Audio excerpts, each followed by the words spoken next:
कल हमने पढ़ा था रिफ्रैक्शन बाय वेवफ्रंट थ्योरी और हमने डेंसर मीडियम का पढ़ के रेयरर का मैंने बताया था आपको कि केवल और केवल डायग्राम में फर्क है। एग्जाम में आपको ढंग से देखना आना चाहिए कि रेयरर पे निकालना है या डेंसर पे। क्या वो मेनली वो पॉइंट्स की कैसे फ्रीक्वेंसी सेम, बुक में तो एक लाइन लिखती थी लेकिन मैंने आपको एक्सप्लेन करके दिखाया था किस तरह से, वो सब नोट हो गया होगा। अब इसमें जो एक दो चीजें हमारी बची हैं वो है एक तो रिफ्लेक्शन, कि रिफ्लेक्शन कैसे, अगला पार्ट वही था कि रिफ्लेक्शन कैसे हम देखते हैं on the basis of wavefront theory. ठीक है, तो नेक्स्ट हेडिंग हमारी यही होगी कि reflection on the basis of wavefront theory, Huygens principle से। और मेन बात होगा कि इसका डायग्राम कैसा बने, और दूसरी बात फिर कैसे लॉ ऑफ रिफ्लेक्शन प्रूव हो, I बराबर R।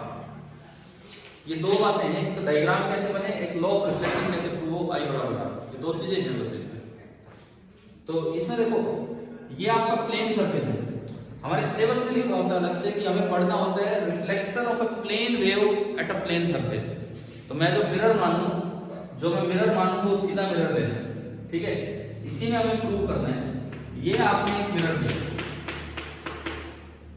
ये आपने एक सिंपल एक मिरर लिया और इस पे आपने एक प्लेन वेव आने दी। प्लेन वेव का मतलब है कि रेज कैसे आ रही है, इंफिनिटी से आ रही है। ठीक है, पैरेलल रेज आपको लेनी है। आपकी बुक में पेज नंबर 357 पे है, पेज नंबर 357 पे है। हम थोड़े दो अलग अलग कलर से बना लेंगे। ये मान लो ये आपकी इंसिडेंट रेज। ठीक है, वेवफ्रंट कैसे बनाए, इंसिडेंट वेवफ्रंट कल भी सीखा था हमने।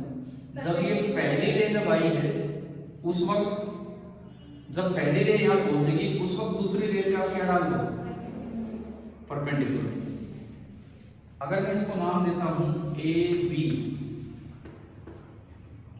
तो ए बी क्या है हमारा, incident wavefront, incident plane wavefront. और इसका जो एंगल है इंटरफेस के साथ, इस मिरर के साथ, उसे क्या बोलते हैं हम, एंगल ऑफ इंसिडेंस। ठीक है, अब नीचे मत निकालना ना रे को, अब किधर चलना है, उधर ही चलना है। रे का यूज नहीं करते हैं, वेवफ्रंट का यूज करते हैं। अब देखो मान लो इस मीडियम में लाइट की स्पीड है v, हाइजन प्रिंसिपल का यूज करके हम रिफ्लेक्टेड वेवफ्रंट कैसे बनाएं, हाइजन प्रिंसिपल का यूज करके हम रिफ्लेक्टेड वेवफ्रंट कैसे बनाएं। अब हम उस पे दूसरा पार्ट हम लेते हैं। देखिए तरीका ये है कि आप ए पे हो, ए से स्टार्ट करो स्फेरिकल वेवलेट। कल दूसरे मीडियम में स्टार्ट हुआ था, आज इसी मीडियम में, तो स्पीड तो चेंज होने वाली थी। ए से तो स्टार्ट कीजिए स्फेरिकल वेवलेट, और जब बी से यहां रे पहुंचे, एनर्जी पहुंचे, उस वक्त यहां से उस स्फेरिकल वेवलेट पे आप क्या डाल दो, टेंजेंट डाल दो। जो कल का काम था वही हमारा आज इसमें कंटिन्यू होना है। ठीक है, देखिए हमने स्टार्ट किया है, कोई शोर तो कुछ ज्यादा ही करते हो, बहुत ही ज्यादा भी हिसाब, जहाँ पढ़ाना मुश्किल हो गया था, इतना शोर कर रहे थे आप लोग, जो भी खड़े थे बच्चे बाहर। कमाल की बात है यार, आप पढ़ने आते हो, क्या करने आते हो, इतना शोर करते हो। ठीक है, मैंने इसीलिए कहा था भाई दरवाजा डाल दो, तो क्या है। बीच में हमने ब्रेक भी लिया था पिछली क्लास के बाद, एक बार मैं बाहर भी गया था, बोला था, लेकिन इग्नोर करते हैं हम सारी चीजों को, तो देखते हैं अंदर। अब हम स्टार्ट कर रहे हैं रिफ्लेक्शन। कल पढ़ लिया था रिफ्लेक्शन, आज पढ़ रहे हैं रिफ्लेक्शन वेव थ्योरी के हिसाब से। ठीक है, पहली बात है वेवफ्रंट डायग्राम ढंग से बने, उसके बिना इन सवालों में कोई आपको नंबर नहीं देगा। वेवफ्रंट डायग्राम गलत होगा तो कौन आगे इसकी थ्योरी चेक करने वाला है। प्लेन वेव का रिफ्लेक्शन देखना है प्लेन मिरर में, तो ये प्लेन मिरर दिया, और प्लेन वेव बनाने के लिए आपको कैसी रे लेनी पड़ेगी, पैरेलल रे। कल की तरह हमने इंसिडेंट वेवफ्रंट बनाया, कैसे बनाया, यहां से दूसरी साइड एक परपेंडिकुलर डाला, ऐसे बनाया था कल भी। तो ए बी जो बना वो अलग से लिखना आना चाहिए कि ए बी जो है वो क्या है, इंसिडेंट वेवफ्रंट। ठीक है, अभी मैं फालतू में ये लाइनें नहीं लगा रहा हूं, खराब होता है बिना डायग्राम। अब कल भी सिखाया था कि रिफ्लेक्टेड कल रिफ्लेक्टेड बनाया था, आज रिफ्लेक्टेड। जैसे ही ए की एनर्जी आती है, यहां से आप एक वेवलेट बनाना स्टार्ट कर दो, और जब बी की एनर्जी यहां पहुंच जाए, उससे उस वेवलेट पे क्या डाल दो, टेंजेंट, उससे एक टेंजेंट डाल दो, है ना। यही था। बीच वाले मत दिखाओ, बीच वाला भी बनता है, वो थोड़ा छोटा बनेगा, उससे और बढ़िया डायग्राम बनता है, लेकिन फिर वो समझाना मुश्किल हो जाएगा, जो चीजें हमें करनी है। तो हम यहां से क्या करें, ये बी को यहां आने में सपोज टो टाइम लगा, अभी ये एनर्जी यहां है t इक्वल टू 0 पे, ये एनर्जी यहां है कब, t इक्वल टू 0 पे। b को यहां से यहां आने में सपोज टो टाइम लगा, b की एनर्जी को, तो टो टाइम में यहां कितने रेडियस का स्फीयर बना, v टो, क्योंकि इधर तो स्पीड चेंज हुई नहीं है बिल्कुल भी। तो आपने क्या किया, इस मीडियम में मैंने एक स्फीयर बना लिया ये, और ये मैं लिखूं तो दिस इज स्फेरिकल वेवफ्रंट, नहीं बल्कि wavelet of radius v into टो, spherical wavelet of radius v into टो, ये आपने बना दिया, ठीक है। अब यहां से क्या करें, यहां से एक टेंजेंट डाल दीजिए, कॉमन, और भी कॉमन तब दिखती है जब बीच में एक और रे लाते हैं, उसका भी वेवलेट बनाते, उसका छोटा बनता है, क्योंकि उसको पूरा टो टाइम नहीं मिलता, अभी तो थोड़ी देर बाद वो पहुंचता, फिर बचा हुआ टाइम कल बताया था ना वो, है ना। तो इस तरह से, तो ये आपका बना, मैं अगर बुक वाले ही नाम डाल दूं, तो इन्होंने दिए थे सी और ई, डी नहीं देता है, तो ये सी और ई। तो यहां अगर मैं एक्सप्लेन करूं, तो जो ए बी आपका है, ए बी तो क्या है, इंसिडेंट प्लेन वेवफ्रंट, और जो CD है, CE, रिफ्लेक्टेड नहीं, रिफ्लेक्टेड प्लेन वेवफ्रंट, ठीक है। और इसका जो एंगल है सरफेस के साथ वो r, रे का चक्कर ही नहीं है, नॉर्मल मत बनाओ, ये आपका कंप्लीट डायग्राम है, ठीक है। कोई भी सवाल आता है वेवफ्रंट पे डायग्राम ढंग से बनाना है। उसके बाद देखिए, मुझे क्या प्रूव करना है, लॉ ऑफ रिफ्लेक्शन प्रूव करना है। हाँ, तो आपको प्रूव करना है I इक्वल टू R। थोड़ा कॉन्ग्रुएंट ट्रायंगल्स का यूज लेंगे। आप अगर यहां से इसको ज्वाइन करें तो ये 90 डिग्री बनेगा, रेडियल लाइन और टेंजेंशियल, और ये 90 वैसी है। तो इधर तो आपने उठाई ट्रायंगल ABC, ABC, इसके कोरस्पोंडिंग ट्रायंगल है CEA। जब बच्चे कॉन्ग्रुएंट ट्रायंगल लिखते हैं ना, तो कभी इस बात पे ध्यान नहीं देते कि नाम भी सीक्वेंस में लिखना होता है। मतलब हमने तो ये देखा है, इसको बोला अभी हमने क्या, ABC, तो दूसरे को क्या बोल दिया, AEC। इसकी बजाय बिल्कुल उस सीक्वेंस में लिखो ABC, तो उसके कोरस्पोंडिंग क्या है, CEA। क्लियर है। अब देखो, अब यहाँ पे आप कंपैरिजन देखो, इसके बाद यहाँ पे अब आप कंपैरिजन दिखाएंगे। किस तरह से दिखाएंगे, कौन सी प्रॉपर्टी यूज हो रही है कि जिससे कॉन्ग्रुएंट, बताओ, सीपीसीटी बात की बात है। उससे पहले कौन सी प्रॉपर्टी का यूज हो जिससे कि कॉन्ग्रुएंट प्रूव हो जाए, RHS। देखिए, एक एक angle B is equal to angle E, right angle.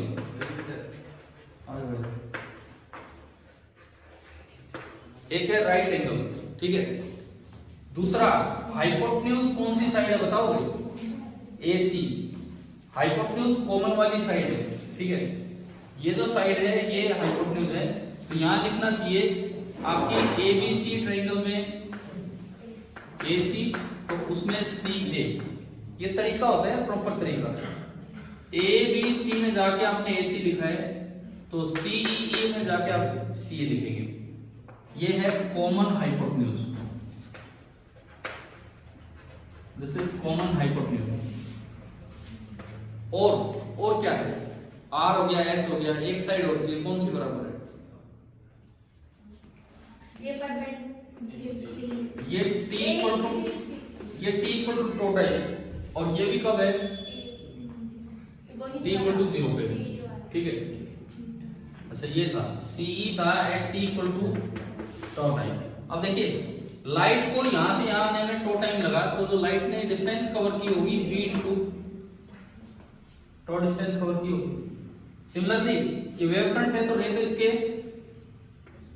Perpendicular जाएगी, जैसे उधर से रे आई इधर से ये भी परपेंडिकुलर जाएगी इसके। तो यहाँ t बराबर 0 पे थी वेव और यहाँ टॉ टाइम पे, तो ये डिस्टेंस भी कितना होगा v2।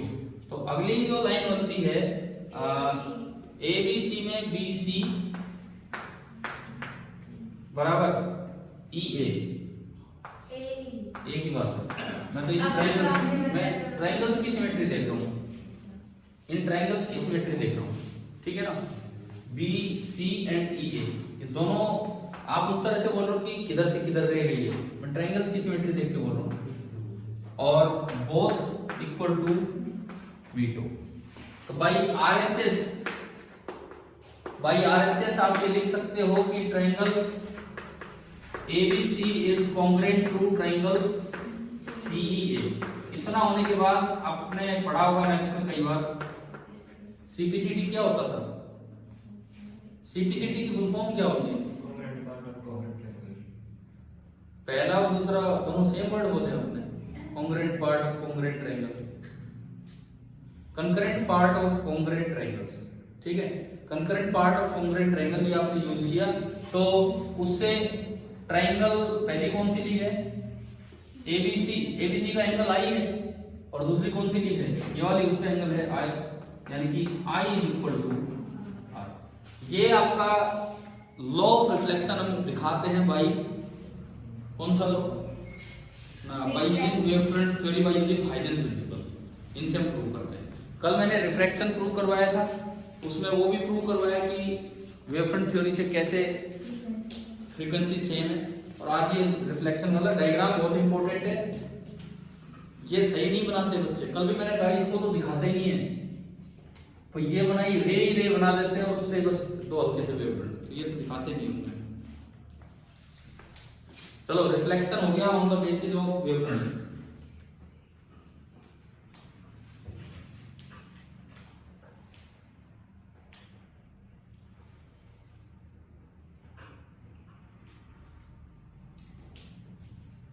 एक आखिरी बस इसके बाद है वो 3 डायग्राम, बस वो थोड़ा सा समझने में।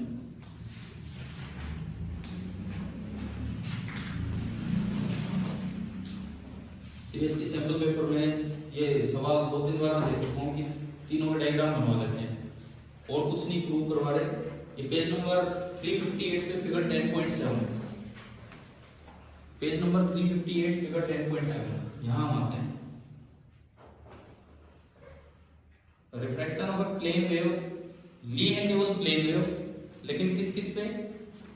एक बार थिन प्रिज्म पे, एक बार कॉन्वेक्स लेंस पे, और एक बार कॉनकेव मिरर, ठीक है। 2 बार रिफ्रैक्शन है, 1 बार रिफ्लेक्शन है। तो केवल ये डायग्राम और हम समझ लें,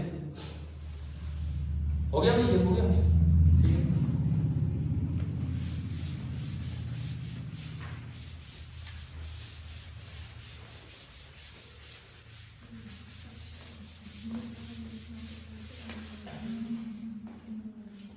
देखो अब इसमें क्या है, आज कौन कौन नहीं है? इधर से तो अंजलि बस एक ही है, इधर से कौन और एक दुष्यंत। देखो तो अभी ये 3 डायग्राम हम समझते हैं। सबसे पहले refraction of a plane wave by a thin prism. देखो ये आपने कोई एक थिन प्रिज्म बनाया और इससे प्लेन वेव का रिफ्लेक्शन आपको दिखाना है। तो आप एक प्लेन वेव लेके आओगे, रेज इधर से आ रही होंगी, प्लेन वेव्स का वेवफ्रंट, सॉरी पैरेलल रेज का वेवफ्रंट कैसे बनाते हैं? Plane wave. इंसिडेंट वेवफ्रंट आप यूं बना सकते हो, ये, ठीक है। ये है आपका, अगर मैं इसको नाम दूं A B, incident plane wavefront at T equal to 0, ठीक है। इस तरह से रेज आई। अब देखो हमें पता है कि प्रिज्म जो होता है वो रेज को कुछ बैंड करके बाहर निकालता है। हमने सिंगल रे के लिए पढ़ा है कि प्रिज्म क्या कर देता है, रे को बेंड कर देता। हमें इनमें कुछ प्रूव नहीं करना, ठीक है।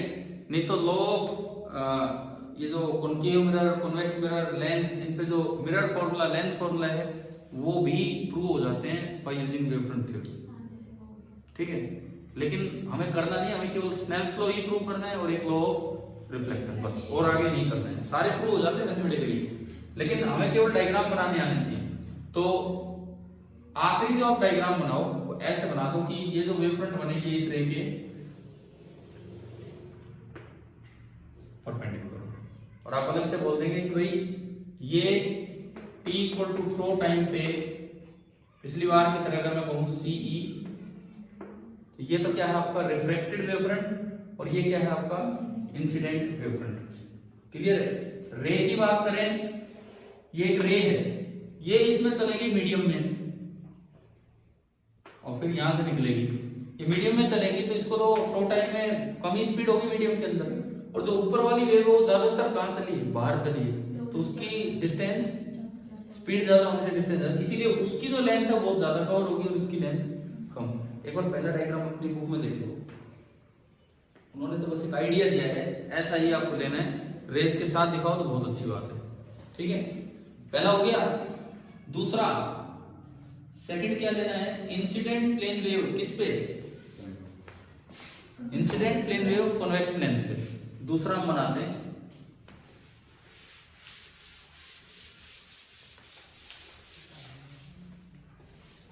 देखिए एक कॉन्वेक्स लेंस आपको दिया गया है और आपको इस पे इंसिडेंट प्लेन वेव लेके आनी है, मतलब जो इंसिडेंट वेव फ्रंट होगा वो यही होगा, आप चाहे तो इसे टच कर सकते हैं यहाँ, ये आपका इंसिडेंट प्लेन वेव फ्रंट है और रे जैसे आ रही है।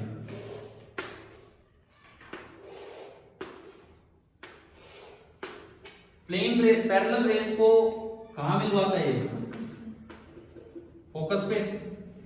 तो ये जो रे जानी है ये यूं इस तरह से जानी होंगी, तो ये तो पॉइंट पे जाके सिमट रही है। पॉइंट का वेवफ्रंट कैसा होता है, पॉइंट सोर्स या सिंक का, सर्कल का। तो आपको जो रिफ्लेक्टेड वेवफ्रंट बनाना है कुछ ऐसा बनाना होगा,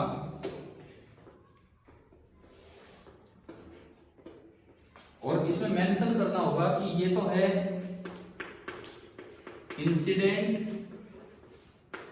plane wavefront at t equal to 0, और यहां बोलना होगा refracted spherical wavefront at t equal to centred at focus. ये बताना होगा कि ये कैसा स्फीयर है जिसका सेंटर कहां है, फोकस पे। ये क्लियर है भाई? मान लो 1 नंबर का ऐसा सवाल आता है तो आप एक भी जानकारी कम देके आए हो तो आधा नंबर कटने के चांस है। आप ये नहीं बता के आ रहे सेंटर्ड एट फोकस है, फिर तो कोई कैसे बनाएगा? समझ में आ रहा है ना? ये स्फेरिकल वेवफ्रंट है, थोड़ी देर बाद बना है और सेंटर्ड एट फोकस पे, ये सारी बातें दिखानी जरूरी होती है। और एक तीसरा डायग्राम किस पे डाला गया है, कॉनकेव मिरर। बुक में है डायग्राम है तो वही आपको समझा रहा हूं, बना के दिखा रहा हूं, ठीक है।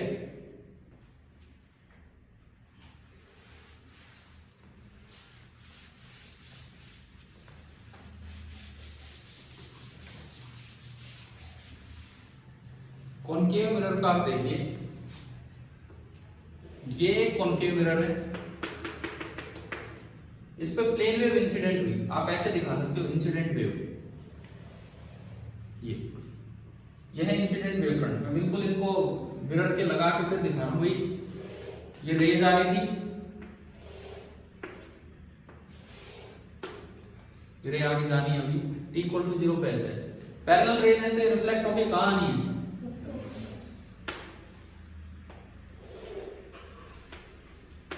मान लो ये फोकस है, ठीक है।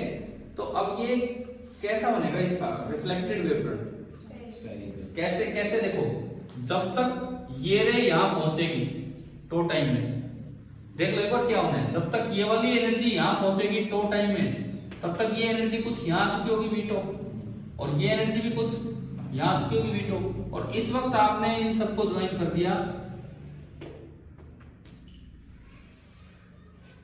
ये इस वक्त इनको ज्वाइन किया, समझ रहे हो ना ये क्या है। अगर ये दूरी v है तो इधर से ये वाली दूरी भी p इंटू टो होगी और इधर से ये वाली दूरी भी p इंटू टो। फिर से वही बात है, ये दूरियां भी दिखा दो तो अच्छा है, इसमें दिखाई जा सकती है। फिर ये तो है incident plane wave front at t equal to 0, ये है refracted spherical wave front at t equal to टो सेंटर्ड एट फोकस। समझ आ गया। तो ये आपके ये 3 डायग्राम थे। इसके बाद आता है डॉपलर इफेक्ट, जो है नहीं बोर्ड के सिलेबस में है नहीं Doppler effect. Example 10.1 on Doppler effect है, उसको छोड़ दो। एग्जांपल 10.2 का जो तीसरा पार्ट है, 10.2 का जो थर्ड पार्ट है वो फोटोन थ्योरी पे बेस्ड है, उसको भी छोड़ दो। यहाँ वो ड्यूअल नेचर हमने वैसे पढ़ लिया। क्या तो मैं आता रहा हूँ उन चीजों पे। सुनो यार, इधर सुनो एक मिनट, ये बीच में बोल के मैं फिर से बोलता हूँ। जो आपका इसके बाद डॉपलर इफेक्ट है वो तो है नहीं हमारे बोर्ड के सिलेबस में। फिर मैं आता हूँ 2 एग्जांपल्स में। सबसे पहली बात हमें छोड़ना क्या क्या है। एग्जांपल 10.1 जो है वो किस पे है, डॉपलर इफेक्ट पे। वो आपके जेईई मेंस और इस तरह के एग्जाम में आ सकता है, लेकिन अभी बोर्ड में नहीं आएगा। 10.2 का जो तीसरा पार्ट है आप उसका जवाब दे सकते हो on the basis of photon theory. पहले एक बार तीसरा पार्ट पढ़ ही लो, क्योंकि हमने फोटोन थ्योरी पढ़ रखी है। In the wave picture of light, intensity of light is determined by square of its amplitude. पढ़ा था ये शायद हमने फेलियर ऑफ वेव थ्योरी में, क्यों फेल हुई वहां पे, ठीक है। What determines the intensity of light in the photon picture, number of photons. बताया था नहीं वहां पे, ठीक है। उसके बाद जैसे इन्होंने आंसर में लिखा होगा पीछे कुछ, ठीक है, ये दे रखे हैं number of photons crossing unit area in unit. अब आप आओ दूसरे सवाल पे, B part. When light travels from a rarer to denser medium, speed decrease होती है, हमें पता ही है। Does the reduction in speed imply a reduction in energy carried by light wave. Light wave जो है ना, वेव, उसकी एनर्जी का स्पीड से कोई लेना देना नहीं होता, उसकी एनर्जी केवल एम्पलीट्यूड से रिलेट होती है। लाइट जो है, लाइट नहीं, कोई भी वेव, किसी वेव की एनर्जी वेव की स्पीड पे डिपेंड नहीं कर रही होती। वेव की एनर्जी किस पे डिपेंड करती है, स्क्वायर ऑफ एम्पलीट्यूड पे डिपेंड कर रही होती है, ठीक है। इसका भी एक बार आंसर देखो पीछे क्या किया होगा। नो एनर्जी कैरिड बाय, हाँ सीधा वही लिखा है इस पे। अब पहला सवाल, when monochromatic light is incident on a surface separating two media, जब लाइट आई किसी मीडियम पे, किसी सरफेस पे, the reflected and refracted light both have same frequency as the incident। ये कह रहा है कि जितनी फ्रीक्वेंसी इंसिडेंट लाइट की है उतनी ही तो रिफ्लेक्टेड की होगी, उतनी ही रिफ्रैक्टेड की। इस ये रिफ्रैक्टेड वाली हमने कल वेवफ्रंट थ्योरी से प्रूव कर दी थी, लेकिन अब मैं इसका क्वालिटेटिव आंसर देता हूँ। वो तो मैथमेटिकल आंसर था, अब इसका क्वालिटेटिव कहीं पे हो सकता है विदाउट यूजिंग वेवफ्रंट थ्योरी आपको बताना हो तो ये चलेगा आंसर। क्या है सुनिए, कोई सोर्स है, सुनो इधर ध्यान से सुनो, कोई सोर्स है, वहां से लाइट आई, उस लाइट की जो फ्रीक्वेंसी होगी, लाइट एक ईएम वेव है, उसकी जो फ्रीक्वेंसी होगी वो वही होगी जो सोर्स की ऑसिलेशन की फ्रीक्वेंसी, ठीक है, उतनी फ्रीक्वेंसी की लाइट आई। ये जो सरफेस है, सरफेस का जो पार्टिकल उस लाइट को एब्जॉर्ब करता है तो उसका फोर्स्ड ऑसिलेशन होता है। एक होता है नेचुरल ऑसिलेशन, जो कोई भी चीज अपनी नेचुरल फ्रीक्वेंसी से ऑसिलेट करती है, लेकिन अगर उसे बाहर से बोला जाए कि भी ऑसिलेट कर, तो वो बाहर वाले की फ्रीक्वेंसी से ऑसिलेट करता है, उसे क्या बोलते हैं, फोर्स्ड ऑसिलेशन। तो अब सुनिए, ये सरफेस का पार्टिकल है, जैसे ही लाइट आई इसको ऑसिलेट करना पड़ेगा, लेकिन क्या वो नेचुरल ऑसिलेशन है, फोर्स्ड ऑसिलेशन। तो क्या उसकी खुद की फ्रीक्वेंसी होगी या वो आने वाली वेव की फ्रीक्वेंसी, सोर्स वेव, यानी कि इंसिडेंट फ्रीक्वेंसी जो है उसी से वो ऑसिलेट करेगा, इंसिडेंट फ्रीक्वेंसी से वो ऑसिलेट करेगा, क्लियर। उसके बाद इंसिडेंट फ्रीक्वेंसी से जब वो ऑसिलेट करेगा, वो जो पार्टिकल है वही तो कारण है रिफ्लेक्टेड वेव का और रिफ्रैक्टेड। भाई रिफ्लेक्टेड और रिफ्रैक्टेड का सोर्स कौन है, ये पार्टिकल। उन दोनों की फ्रीक्वेंसी कितनी होगी, जितनी इसकी ऑसिलेशन की, और इसकी फ्रीक्वेंसी कितनी है, जितनी सोर्स की, इंसिडेंट की, यानी कि इंसिडेंट की और इन सब की फ्रीक्वेंसी। यही इसका आंसर है। ज्यादा बेटर आप वेवफ्रंट थ्योरी से अगर इस तरह का आंसर दें तो वो भी अच्छा है। चलिए ठीक है, तैयार है ना ये वेवफ्रंट पार्ट, तो ठीक है।